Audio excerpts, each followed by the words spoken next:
Hey! Okay, kids, we're back, and Tom is going to let you know about the bigger picture. Okay, let me just start right off by saying I'm always changing. It used to be I did this in order, but you know what? What's important isn't always in order. I know. On this show, if it makes sense, we ain't about to do it. Yeah. So here's what I'm going to suggest in the big picture of things. No matter where you live in current land, the number one thing you need to do, and you've only got a little bit of time to get tickets, Levon Helm is going to be in the Cain's Ballroom on Tuesday, June 16th. That's Levon Helm and Band, and I'm telling you that band's going to have a lot of special guests. This is Levon's last tour for sure. You've been talking about this for weeks now. And he's in Fayetteville, sold out on the 17th. Number one, get up to Cain's, get tickets, get on the phone, get them now. Number two, and I had a tricky time putting one or two because I'm involved in two, but Rascal Flatts with Darius Rucker, right? I got it. Rascal Flatts with Darius Rucker at Buffalo Run Casino on June 12th, excuse me. Buffalo Run Casino in Miami, May 12th. That's number two. Number three is Tahlequah Art of Living. Oh! It finally got here, folks. If you're watching this show anywhere in close vicinity or far away in Current Land or Green Country or whatever we call it, Tahlequah Art of Living has exploded. Now the music's starting at 2 o'clock. Now I think it might start at 1 o'clock.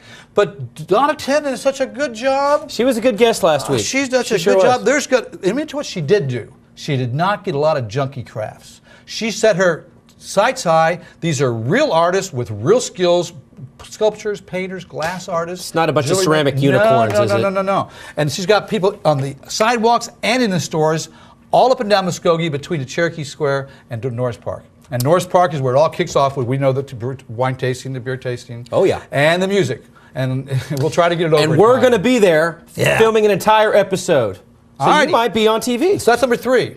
Number four, I want to tell you to see the Kentucky Headhunters. And this is a new place. It's called Sycamore Springs Ranch. You know where Jarco Industries sign is at on 82 North before Locust Grove? Everybody knows what Jarco Industries is. Yeah. Well, the guy that owns Jarco Industries that's an oil and gas company. He has built a ranch, a guest ranch with all kinds of stuff and with a facility. And on Saturday, June 13th, another June 13th, you've got Kentucky Headhunters are going to be there. So if you're and it's real country. He's got a rodeo grounds and all kinds of stuff going on. Well, it doesn't sound like a punk rock kind of thing. Not at all. In fact, they're real cowboys. Yeah. June, and then also the 12th Annual American Heritage Festival in Grove is going on, and that's Janet Jay's thing. That's going to be Friday and Saturday, the 12th and the 13th next week. And then, the last, I'll just tell you two things you shouldn't forget. I got 1 minute left. Guess what they'll be? Future. The future thing's coming up. Following week, the 18th to 21st. The 18th to the 21st is Country Fever, Red Dirt Fever, Country Fever, and prior. That's what they should have called it. Yeah. Red Dirt. And then also, if you're a blues fan or just love the river, on June 26th and 27th, get ready for the Riverfront Blues Festival in Fort Smith, Arkansas. And I've been to that for 3 years straight. I haven't missed it for 3 years. Saw John Hyatt there 3 years ago. Saw Little Ed and the Imperials. That's a good gig. The town just comes out and loves it. We got Little Ed. You're laughing over there, or were you coughing? I'm coughing. Okay. It sounded like a laugh, and I'll take a laugh. So anyway, that's it. That's the bigger picture, folks. Okay, you know what time it is? It's time to go out to Intune Music and talk to my boy, Mikey B. Yeah, Rock and Roll Memory Lane. Myko, take it away. Hi, I'm Michael from Intune Music, Tahlequah's Music Center, and yes, it's time for another trip down Rock and Roll Memory Lane.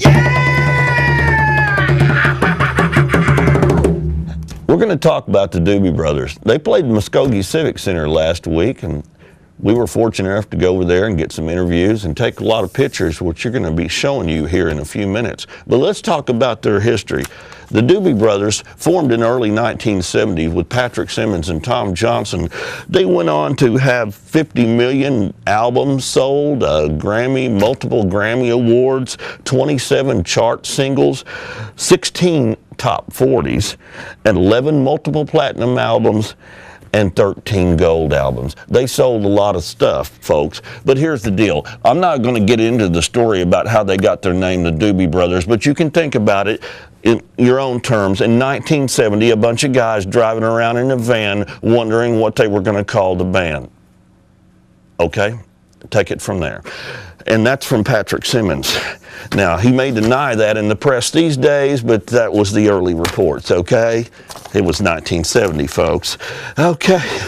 They also won a Diamond Award for selling 10 million albums off of one record, which was the Greatest Hits, Doobie Brothers Volume 1.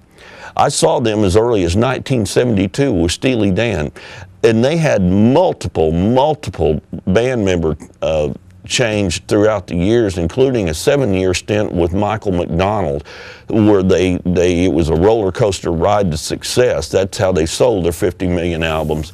Michael is no longer with the band anymore, and the original people are Tom Johnston and Patrick Simmons, who started the band, and their jerk of a road manager from Jeremy. He says this from first-hand experience. You know, I'm just there to take pictures, folks, and we're going to show you some of those. There's some good shots and everything, but it's worth seeing. It was really worth seeing the Doobie Brothers. They've been on the road forever. They've had countless different people in the band, you know. But anyway, if you get a chance to see them, they're still on tour. We were lucky enough to have them here in Muskogee. You should have been there. It was a good time. You'd heard Taking It to the Streets, Blackwater. You've heard a lot of other great hits. But I tell you what, until next week, I'm Michael from Intune Music, and you just took another trip down rock and roll memory lane.